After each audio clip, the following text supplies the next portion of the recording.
The Coach Vincent Show is brought to you by Bellini's Texas Grill, located in beautiful downtown Vista Ridge, Texas, at the corner of Palmer and Colonial Parkway. Remember, after every home game, visit Bellini's for the Ranger Pizza Buffet, where Gerald, Susie, and the whole crew say, "Go Rangers!" And now, here's Gage Smith and Coach Vincent. Hey, I'm Gage, and welcome to the Coach Vincent Show. So let's get to us talking about Marble Falls this last Friday. It's 35-19, really good game. Marble Falls fought hard, but in the end they did not win against the Rangers. Offensive MVP was Stephen Mayberry and Adrian Duncan. Offensive back player of the week was Eddie Brock. Offensive lineman was Rolando Huerta. Offensive receiver was J.D. Hill.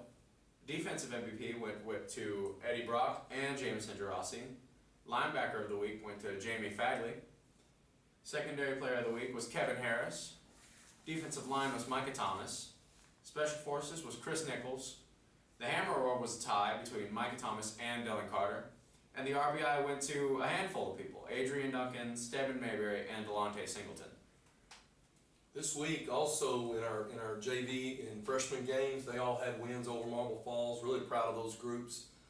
We'd like to highlight some players. Our running back of the week on our JV was Manuel Noelisa. Our linebacker was Michael Valdez, and our secondary players of the week were Dakota Williams and Cole Shoemaker. On our freshman red game, they had a big win, and the running back was Bryce Dole. The linebacker of the week was R.J. Phillips, and the secondary player of the week was Jeremy Geis. And in the freshman black game, they won 19-0, and the feature running back this week was Dylan Waddell. Linebacker was Austin Ogle, and our secondary was Taylor Boyd. Those were our players of the week with our sub-varsity. And every week we like to highlight our hide hats, the really guys who put forth the effort into the scout teams. This week it went to Chandler Harrison, Mike Valdez, Ryan Ritchie, Brennan Ochoa, Ben Nichols, David Greer, Drew Fanning, Ryan Krieger, Grant Randall, Stephen Alexander, and Matthew Piper. All right, so let's hop into the show. Last week, how do you think the players played overall against Marble Falls? I was really proud of our group for coming out. They did a really good job overcoming some things and being patient. With an offense like that, they're gonna complete some passes. They're gonna move the football. It was a really good offense, and they took that first drive, and it was a really long drive. Nobody panicked. Our players just hung in there. We got some stops when we needed to. Really proud of our offense for moving the football and getting first downs and scoring and keeping us ahead in the scoring throughout the game. And how do you think the offense kept their momentum? The biggest thing is, it starts with a good run and attack. When you're facing a team that relies on throwing the football, a team that, we talked a week ago, they're a good rushing team also, but primarily they're going to throw the football. When they're relying on that, if you can run the football and control the clock and establish some first downs, and you can establish field position, it gives you the best chance at attacking that type of offense. Really trying to keep their offense off the field. Yes. All right, and that's enough about Marble Falls. Let's hop into Cedar Park. It's a really big game. They're crosstown rivals, battle for Gupton, all kinds of hype behind it. They've got a pretty good defense as well. They'll play hard. They've got a pretty strong D-line. How do we plan to stop that? Well, it seems like every year they reload on the defense and offensive front. They have really big linemen, and after they graduate a class, you think, okay, good, those guys have graduated, and then here comes another big set of linemen. So they've reloaded really well on the defensive line. Those guys play hard, play really well. I think we've got to do a great job of making sure we stay on blocks. We got to make sure we can stop the penetration.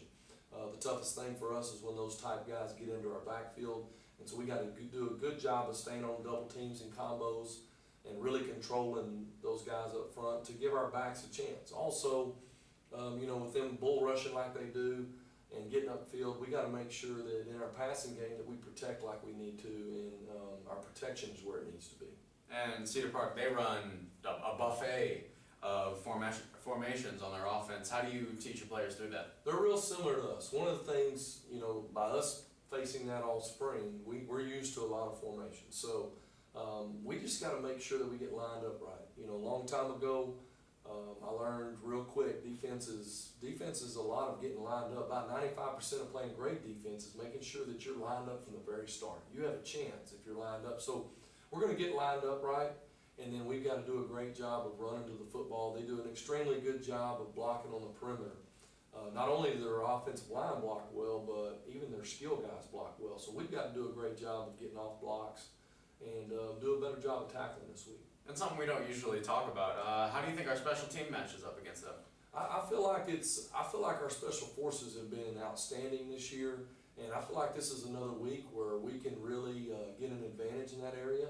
I feel like I've been really proud of our kickers, Chris Nichols and PJ Grady, and PJ learning how to punt. I've been really proud of those guys. Been pleased with our protection, and we have some guys that really sell out on coverage, and they take pride in those things, and so that ought to be a really good matchup for us also.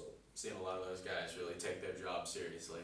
So some things to look forward to in Vista Ridge, Texas, other than the game, of course. Well, last week I was really proud of the atmosphere at Gupton with our breast cancer awareness. That kind of concluded our month of the breast cancer awareness, and we tried to raise some money for that cause. So I was really proud of that, and it was a great scene with our middle school band and cheer and middle school kids everywhere. So it was a good middle school night for us too.